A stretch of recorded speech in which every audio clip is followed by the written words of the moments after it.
Bismillahirrahmanirrahim. Assalamualaikum warahmatullahi wabarakatuh. Pada suatu hari ada semacam dialog yang terjadi antara seorang pegawai laki-laki dan perempuan di sebuah institusi, di mana di saat itu adalah bulan Ramadan. Yang pegawai perempuan itu mengatakan bahwa dia sedang tidak berpuasa karena ada uzur untuk tidak melakukannya. Tiba-tiba pegawai yang laki-laki itu mengatakan bahwa jadi perempuan itu enak. Di saat orang semua sedang berpuasa, kita boleh makan dan minum dan sebagainya. Mendengar komentar dari yang laki-laki atau pegawai laki-laki tersebut, si perempuan lantas mengatakan sebenarnya yang enak itu jadi laki-laki. Nanti setelah Ramadan usai,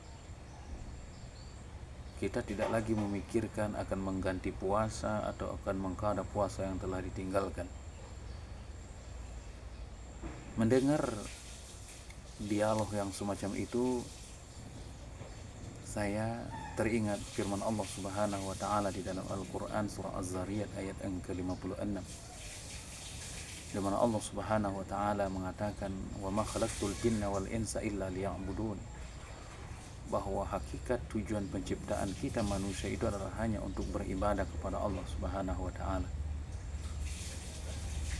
Dan ibadah yang disyariatkan itu pasti memiliki kebaikan dan kemaslahatan bagi yang melakukan. Betul bahwa itu perintah Allah, tetapi yang tujuannya adalah untuk kebaikan diri yang melakukan itu sendiri.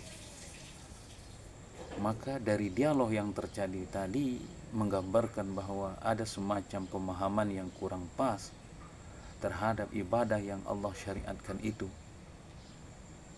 Jadi seolah-olah terkesan bahwa ibadah itu adalah sesuatu yang memberatkan dan beban yang Allah berikan. Padahal di dalam memandang sebuah syariat ibadah yang diperintahkan, kita itu mesti belajar dan meyakini bahwa ibadah itu sebenarnya adalah kebutuhan kita di dalam kehidupan. Memang untuk mencapai sesuatu ibadah menjadi sebuah kebutuhan itu tidak lain adalah dengan pembiasaan yang sering dilakukan. Orang tidak akan mungkin menganggap sebuah ibadah itu sebagai sebuah kebutuhan ketika ibadah itu adalah ibadah yang tidak dibiasakan.